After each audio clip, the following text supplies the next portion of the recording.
في برنامج كرة في الخمسين مع دينا. النهارده الاستوديو التحليلي بتاعنا من وسط البلد، وبالتحديد من السيدة زينب. جينا عشان نحلل ماتش الاهلي وبورتو، فاستنونا.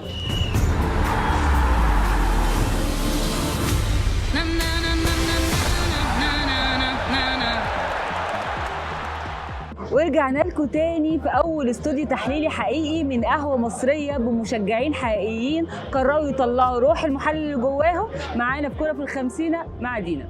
في البدايه كان نفسي جدا المقدمه بتاعتي للماتش ده تبقى مختلفه، كان نفسي وضع الاهلي يبقى في المجموعه مختلف، كان نفسي فرصه صعود الاهلي تكون برجلين لعيبته وما نعتمدش على اي نتائج للمباراه بتاعت انتر ميامي وبالميراس. ولكن طبعا احنا كده كده ورا الاهلي، كده كده هنشجعه حتى لو كانت فرصه صعوده صفر، هنشجعه وهنسهر لغايه 4 الفجر عشان نتفرج على الماتش. معايا ضيوف اهلاويه جدا على حد قولهم، هنتعرف عليهم سوا.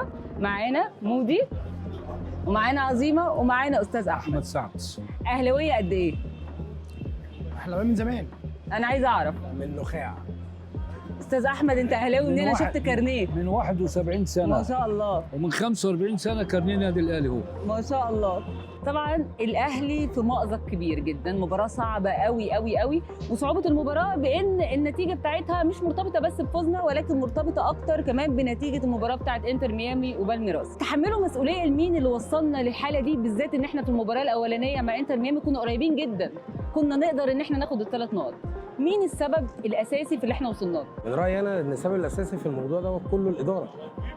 قرار كان من وجهه نظري غلط، تعيين ريبيرو في التوقيت ده، لسه ما تعرفش على اللعيبه، ما قدرش يحفظهم كويس، ما قدرش يوظفهم بالشكل المطلوب، فبالتالي الاداء طلع باللي احنا شفناه. بنقرب وبنوصل زي ماتش انتر ميامي، لكن في النهايه النتيجه 0. انا شايف ان المشكله كلها ممكن تكون في التشكيل. رقم 1 التشكيل، مش كل ماتش بيبقى هو التشكيل اللي الماتش ده محتاجه. رقم 2 اللياقه البدنيه. اللياقه البدنيه دايما في الشوط الثاني بنقع بشكل وحش قوي. رقم 3 ودي مهمه جدا، ان احنا بحس ان لعيبه الاهلي مش مصدقه نفسها، بيروح عند الجون بنضيع ليه؟ انت لو مصدق نفسك ان انت هتقدر تكسب وهتقدر تروح، لا هتقدر تكسب. وانا شايف ان ال3 دول فعلا هم الاسباب الرئيسيه في اللي احنا وصلنا له. استاذ احمد، انا من رايي الشخصي كلامه مظبوط، وانا بكمل على كلامه، بس كان نفسي اليو ديانج مع مروان عطيه في بدايه المباراه. ما هندخل دلوقتي كمان في التشكيل ان شاء بس الله. قبل ما اسال في التشكيل، شايفين ان ريبيرو يكمل معانا وياخد فرصه، لان هو لغايه دلوقتي بمباراتين رسميتين ما اثبتش شخصيته تماما ولا تغييراته، ولا انا شخصيا مش شايفه ان هو عنده فيجن للمباراه، بيعرف امتى يقلب المباراه ولا اي حاجه، خصوصا ان في الشوط الاولاني الاهلي بينزل متماسك، الشوط الثاني والتغييرات ما بتعملش اي حاجه، بالعكس. فعليه علامات استفهام. انتوا شايفين ان هو ياخد فرصه لبعد البطوله ولا بدري وندور على موسيماني بقى تاني؟ لا انا رايي ان هو ياخد فرصه، من حقه ياخد فرصه. هو استلم النادي واستلم اللعيبه قبل البطوله باسبوعين، فما لحقش ان هو يهيئ اللعيبه على طريقته وعلى اسلوبه. وبالنسبه لان الاهلي بيقع في الشوط الثاني، هي برضو في عوامل ثانيه غصب عنهم، يعني خاصه ان احنا مع نهايه موسم. احنا الموسم بالنسبه للنادي الاهلي برضو ما كانش قصير، تمام؟ حتى بطوله افريقيا احنا خارجين من الدور قبل النهائي، فانت يعتبر وصلت للمرحله النهائيه في دوري ابطال افريقيا مع الدوري المصري اللي كنت بتحاربي فيه لحد اخر دقيقه. فطبيعي ان اللعيبه ديت انهكت، وخاصه في اخر 6 اسابيع من الدوري. فبالتالي هم يقدروا يدوا، وريبيرو بيحاول معاهم ان ندي كل طاقتنا في الشوط الاول نقدر نحقق نتيجه، عشان هو عارف ان في الشوط الثاني اللعيبه مش قادره. بس انت شايف ان هو بيعرف يغير في الملعب يعني لحد دلوقتي لا. بس معلش، هو فيه نقطه مهمه قوي، احنا ما زلنا على اصرارنا في حته ان هو لسه ما حفظش اللعيبه، لسه مش عارف يوظفهم. احنا عندنا لعيبه ممكن تلعب بدل في المركز في مركزين، ولحد دلوقتي مش قادر يوظف الكلام ده. انا من وجهه نظري انه مش الاهلي اللي بيقدر يحاسب المدرب بتاعه على ماتش او 2 او حتى 3 او حتى اول بطوله. الاهلي جاب مدربين قبل كده الهيستوري بتاعهم او السي في بتاعهم ما كانش بالقوه، تمام؟ يعني ممكن نقول مثلا مانويل جوزيه من اعظم او يمكن اعظم مدير فني مسك النادي الاهلي، ما كانش هو المدير الفني القوي، تمام؟ ما قدمش المردود القوي قوي في اول كام ماتش. فانا من وجهه نظري احنا لو مشينا الراجل ده هنبقى بنظلمه. بنظلمه. لازم يقعد، لازم ياخد وقته. مش هي البطوله دي اللي هتحكم عليه ان كان هو حلو او وحش، لكن لازم ياخد وقت. انا مع ان هو يستمر. انا رايي ان كان المفروض يكمل عماد النحاس، عارف نفسيه اللعيبه وعارف ده جاهز وده مش جاهز وده لياقته البدنيه ايه وده لياقته البدنيه ايه.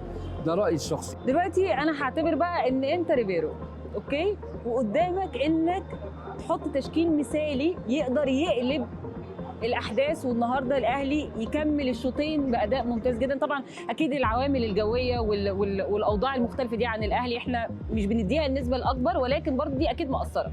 بس لو انت قدامك فرصه ان انت تعمل تعديل على التشكيل، يكون التعديل ده حقيقي هيعمل تاثير جوه الملعب من وجهه نظرك، هيكون ايه؟ في ظل الظروف اللي الاهلي بيمر بيها وايقاف مروان عطيه، تمام، وانا من رايي ان الطبيعي طبعا هنبدا بالشناوي اساسي.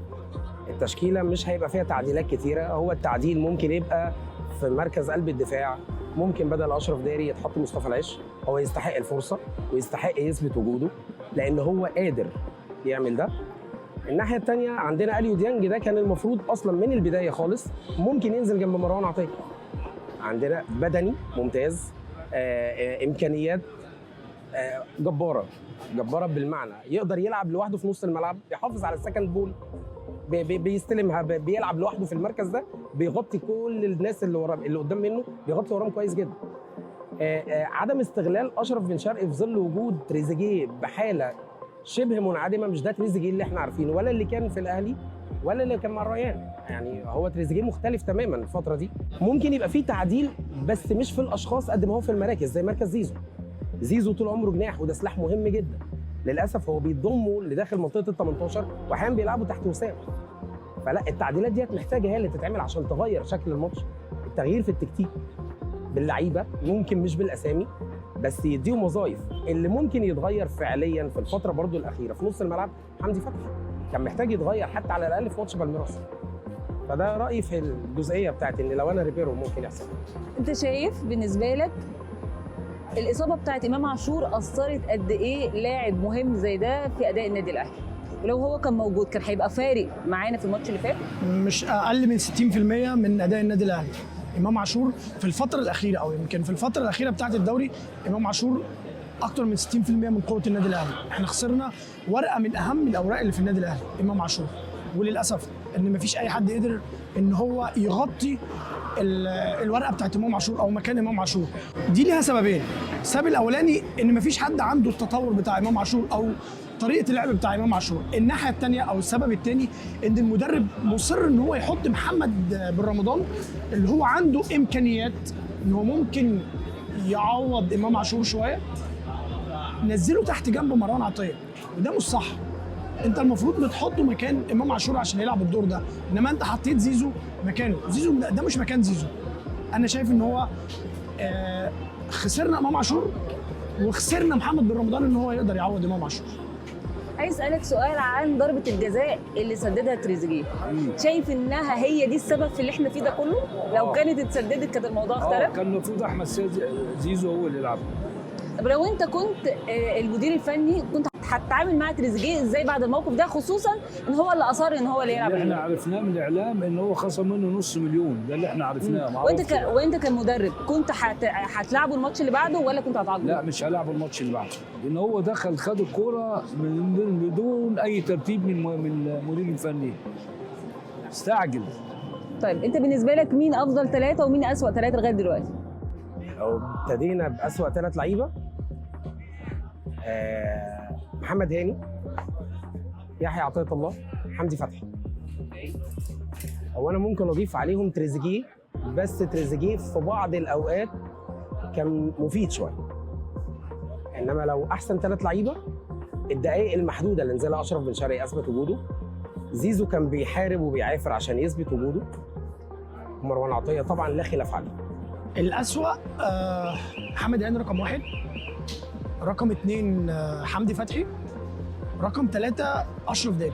اشرف داري اقل لعيب في الخط الدفاع خروج بالكوره، طبعا مالناش دعوه بمحمد هاني، تمام؟ يبقى انا بالنسبه لي محمد هاني، حمدي فتحي واشرف داري. محمد هاني محمد هاني. لو قلت لي فعلا الثلاثه كنت ممكن، يعني انا يعني انت لو سميتي انا ممكن اقول لك محمد هاني كتير قوي، لكن مش عايزين نخلي الدنيا غامقه قوي. تمام، خلينا نقول الافضل بالنسبه لي طبعا مروان عطيه رقم 1. رقم 2 هيكون محمد علي بن رمضان. رقم 3 ويمكن دي يعني هو لعب وقته قليل جدا، لكن انا شايف ان هو ادى اداء عالي جدا جدا جدا في الدقائق القليله اللي خدها، احمد رمضان بيكهام. وانا شايف ان هو لازم يبدا النهارده احمد رمضان بيكهام افضل لاعب في الخط الخلفي في الاهلي بيقدر يطلع بالكوره. وبالنسبه لك يا استاذ احمد؟ انا شايف ان محمد هاني ظلم.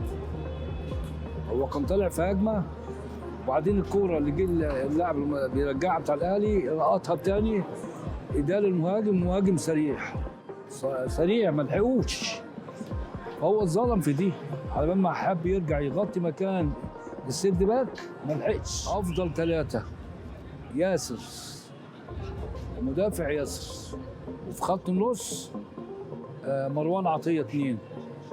الثالث المفروض لو امام موجود او احمد سيد زيزو. بقى على فكره الفتره اللي لعب فيها زيزو كان كويس مش وحش، دول الثلاثه كويسين. عايز بقى 3 سيئين، حمدي فتحي. رايي الشخصي محمد بن رمضان. الثالث على استحياء ان مفيش حد عوض مكان علي معلول في الجنب الشمال. لو كان لعب علي معلول موجود لحد دلوقتي كان هينتج في الماتش ده او ال3 ماتشات. دي حقيقه. طب انا عايز اسالكم سؤال، حاسين ان ممكن النهارده ريبيرو يغير من التشكيله او يعمل مفاجاه، ولا هيعتمد على التشكيل اللي هو كان بيلعبه الماتشين اللي فاتوا؟ على اللي شفته في الماتشين اللي لعبهم مش هيبقى عنده مفاجآت. هيبقى عنده تغييرات اضطراريه عشان ايقاف مروان عطيه فيلعب بديانج، عشان اصابه ياسر ابراهيم هيلعب باحمد رمضان بيكهام. ريبيرو مش هيجازف في الماتش الاخير، تمام، لكن هيحاول، اعتقد انه هيحاول يعمل توازن شويه في الاداء عشان يحافظ على المستوى البدني اللي بان قوي ان احنا بنقع فيه في الشوط الثاني. بالنسبه لك حاسس ان هيحصل فيه يعني مفاجاه في التشكيل ولا هو؟ لا، هو مفيش مفاجآت، هي هتبقى حاجات فعلا زي ما قال مودي هي اضطراريه. انا شايف انه لازم بيكهام يبدا، وانا شايف ان هو لو لعب عمر كمال مش هيكون اداؤه اسوأ من اداء محمد هاني. ده بالنسبه لي بجد، يعني مش هيكون اداؤه اسوأ من الاداء اللي هو بيعمله محمد هاني. طبعا قال له ديانج لازم يبدا، وطبعا علشان الاصابه بتاعت مروان عطيه فكده كده لازم هيبدا، وشايف انه لازم اشرف بن شرقي، لازم ضروري جدا ان اشرف بن شرقي لازم يبدا. رأيي الشخصي بخصوص المدير الفني بصرف النظر عن مين هيلعب او مش هيلعب، الشخصيه كده عميقه قوي ووشه كشري وتحس كده انه مفيش تفاؤل من عنده يدي تفاؤل للعيبه في الملعب. مفيش اي نوع من انواع خالص. ما تقوليش بقى ده لسه جاي ومش عارف ايه. انا قلتها لحضرتك من الاول، كان المفروض تكمل عماد النحاس، وبعد ما تخلص البطوله ديت طلعت فضيه برونزيه ايا كان، جيب المدرب اللي انت عايزه. اخر سؤالين معانا في الفقره دي. السؤال الاولاني، حاسين مين اللي هيبقى النهارده اللعيب المتالق في الاهلي؟ اوكي، انا مش هتكلم عن بورتو، انا مش عايزاهم يتالقوا اصلا، فانا كده يا رب ما يتالقوا اللعيبه كلها تبقى ضايعه النهارده. بس بالنسبه للاهلي، انت شايف مين اللعيب النهارده اللي انت معتمد عليه تقول ده الجوكر بتاع النهارده؟ حسب التشكيل. تخيلاتك. يعني انا قلت لك انت ايه ممكن يحددوا النهارده ريبيرو، انت قلت شويه حاجات تخيلات من عندك. يعني انا لو تخيلت ان زيزو في مركزه النهارده هو هيبقى مؤثر جدا جدا. محمد بن رمضان لو اتوظف في مركزه كويس. بالنسبه لحضرتك انا حاسس ان شاء الله في ديانج في كوره من بره 18 هيشوطها ويجيب جول باذن الله. يا رب يا رب. اساس السؤال الاخير في الفقره دي هيكون هو سؤال التوقعات. عايزه نتيجه بقى للمباراه، خلاص مفيش نسب، انا عايزه نتيجه للمباراه عشان اللي هيجاوب صح في الاخر هو اللي هيدفع، اللي الخسران هيدفع المشاريب، اوكي؟ فاحنا عايزين نتيجه صح ان شاء الله. توقعاتك للمباراه بمنتهى الامانه. صعب قوي التوقع فيها بالنتيجه، لكن بامل انها ما تقلش عن 3-1. 2-0 ان شاء الله. ان شاء الله. 3-1 الاهلي ان شاء الله. دي بقى دي بتاعت ربنا، لا انا بتدخل فيها ولا مدير الفني ولا اي حد. دعوات جمهور الاهلي اللي بيمشي ورا فرقته في اي حته. يا رب يا رب ان شاء الله. طيب الفقره الاولانيه خلصت، احنا دلوقتي هندخل في فقره الحكم على المشاريب. الحكم على المشاريب دي بقى هنشوف بقى الاهلاويه جامدين ولا لا. هسالكم كام سؤال اهلاوي وعايزه اعرف اللي هيجاوب اسرع، تمام؟ واللي هيخسر هيدفع النهارده مشاريب القعده بتاعتنا كلها لغايه ما الماتش يخلص، احنا مطولين مع بعض. طيب امتى اول مره يدخل الاهلي كاس العالم للانديه؟ 2005. ايوه 2005. لسه مكمل انت. 2005. لسه مكمل انت، مش عايز حالف ما تطلع مشاريب. لا مفيش. انا ادفع طيب. المشاريب من غير حاجه. والله. انتوا في منطقتي يعني. مين اكتر لاعب سجل للاهلي في كاس العالم للانديه؟ كلنا بنحبه. محمد ابو تريكه. تريكه.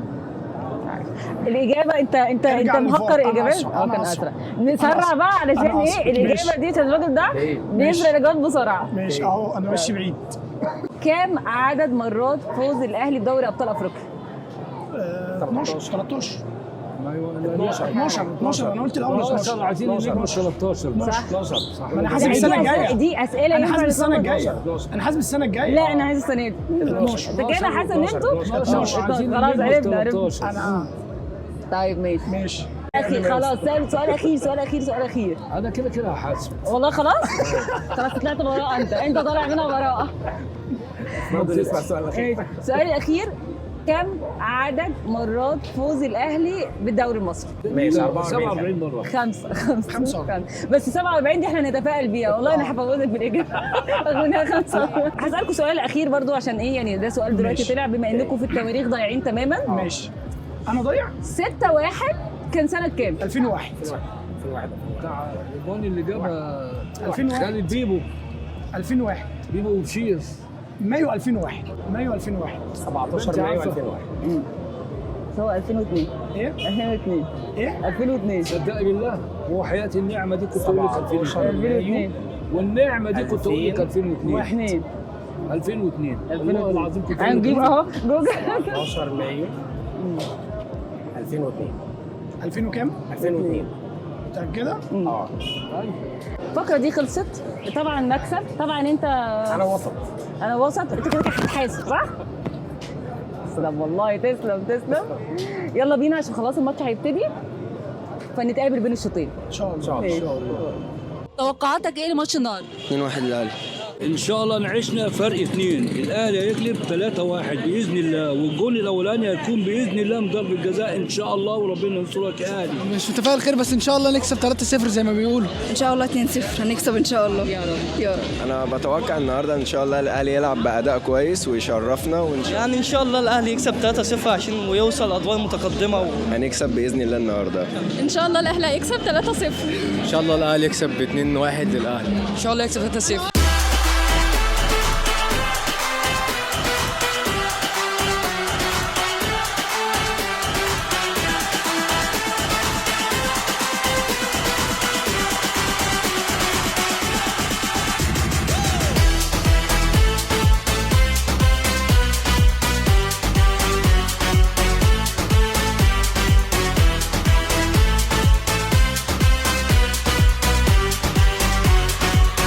دلوقتي نقدر نقول اهلا بالاهلي في كاس العالم للانديه. شوط جيد جدا للاهلي وعنوانه ما كنت تسيب وسامي يشوطها يا تريزيجيه كان زماننا دلوقتي بنلعب على المركز الاول. حابه جدا ان انا اعرف رايكم في الشوط الاولاني. الشوط الاولاني كان صراحه رائع جدا للاهلي، ايه رايكم في الاداء؟ بص انا قبل ما اتكلم عن اداء الشوط الاول، انا اتمنى ان احنا نكمل بدني كده في الشوط الثاني. يا رب. يا رب. الشوط الاول بالنسبه لي هو وسام ابو علي وزيزو الافضل في الماتش كلها. وسام ابو علي حرفيا بيعمل كل حاجه في الملعب، وزيزو برضو. وعجبني جدا اداء احمد رمضان بيكهام، اسهل لاعب في الاهلي بيطلع بالكوره. بحس ان الكوره حتى واحنا مضغوطين لما الكوره بنقطعها بيكهام بيبقى سهل جدا ان هو يخرج الكوره في نص الملعب او على الاطراف. انا شايف الاهلي كويس جدا جدا جدا، لكن عندي نفس المشكله اللي انا اتكلمت فيها برضو معاكي الماتش اللي فاتت، هي الاطراف. مفيش عرضيه اتلعبت في ال 45 دقيقه لا من الباك رايت ولا من الباك ليفت. ومش عايز اتكلم كتير على محمد هاني عشان ما يبقاش كلام مستهلك، لان انا شايله 80% من الهدف اللي فيه. احساسك ايه لما شفت اسامه ابو علي بيحرز ضربه الجزاء؟ كان تفكيرك في ايه في الوقت ده؟ كنت بتفرج على تريزيجيه في الماتش الاولاني.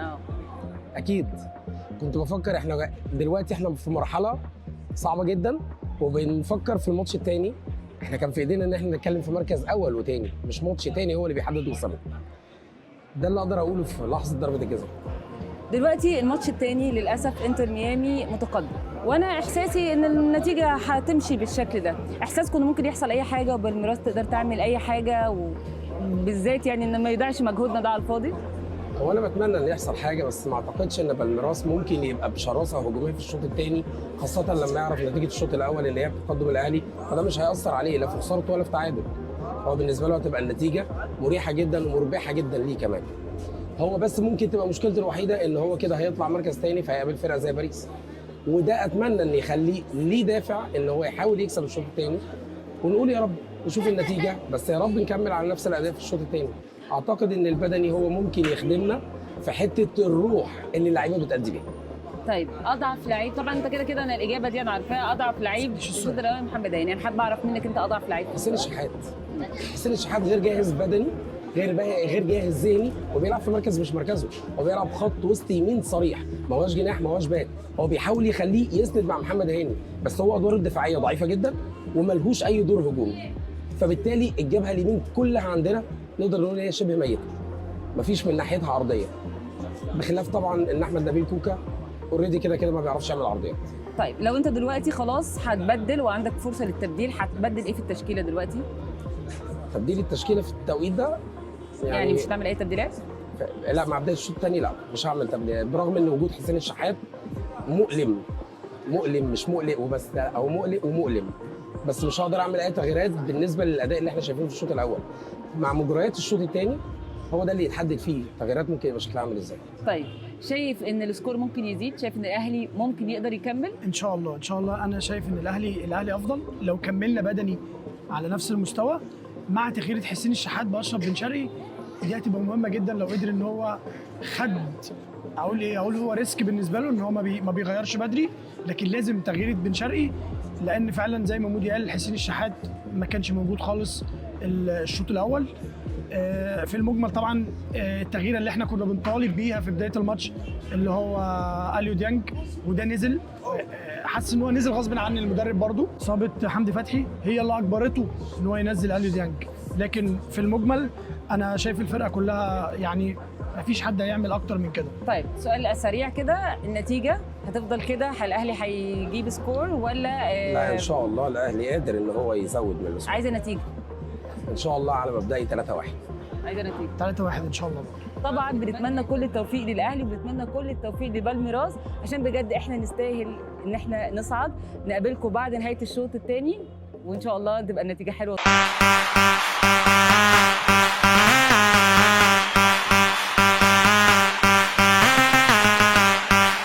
وزي ما انتم شايفين الشمس طلعت علينا وانتهى الماتش، ورغم الاداء الجيد جدا للاهلي والاهداف الكتير قوي، الا ان الاهلي لا قدر يصعد ولا قدر يحافظ على الفوز بتاعه. شوط بعنوان الاهلي بيتفنن في اضاعه الفرص، فرص كتير جدا جدا جدا ضاعت. ما نستحقش ابدا ان احنا نتعادل في ماتش زي ده، كنا نستحق نفوز بسكور كبير. طبعا النتيجه باينه على وشنا. انا مبسوطه جدا باداء الاهلي في كل الاحوال، ولكن زعلانه جدا لان احنا ما كناش نستاهل النتيجه دي. حتى لو مش هنتاهل كنا نستاهل نحافظ على الفوز بتاعنا. احنا اتقدمنا 4 مرات وفي كل مره بيتعادل معانا بورتو، فدي حاجه محزنه جدا رغم الاداء الجيد، بس احنا مش مبسوطين.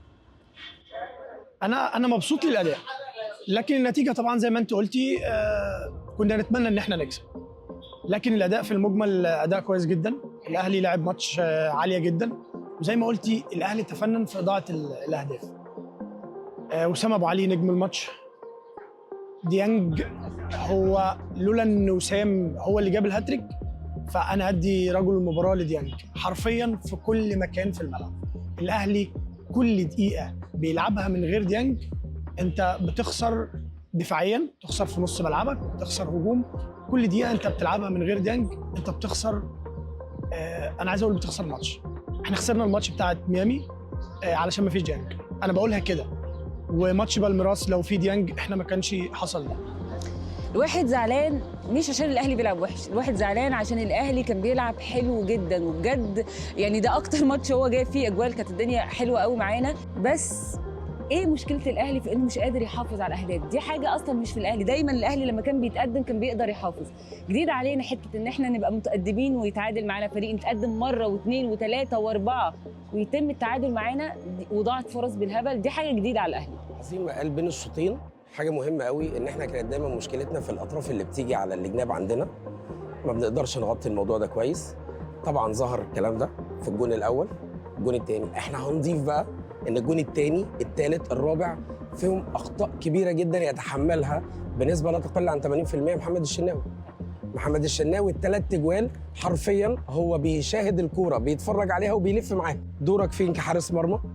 رؤيتك، وقوفك في المكان السليم، زاويه الرؤيه بالنسبه لك انت بتحط نفسك ورا المدافع بتاعك، فانت بالنسبه لك زاويه الرؤيه بقت معدومه. ولما الرؤيه بقت مفتوحه زي الجون الرابع بمسافه 25 متر الكوره بتتشاط عليك، انت برضو بتجري وراها وبتزحف لها على الارض. انت منتظر ان الجون هو اللي هيتنقل عشان الكوره تطلع بره. مفيش تراي، مفيش محاوله على الكوره، ما بيفردش دراعه على الكوره، ودي مشكله محمد الشناوي من زمان. الشناوي حتى لو فرد دراعه على الكوره قبل ما يوصل للكوره بيقوم لاممها كانه خايف يفرد دراعه. فلا احنا عندنا مشكله كبيره جدا من ناحيه الاطراف ومن ناحيه حارس المرمى. النهارده قلبين الدفاع عملوا ماتش كبير، والافضل فيهم كان بيكهام.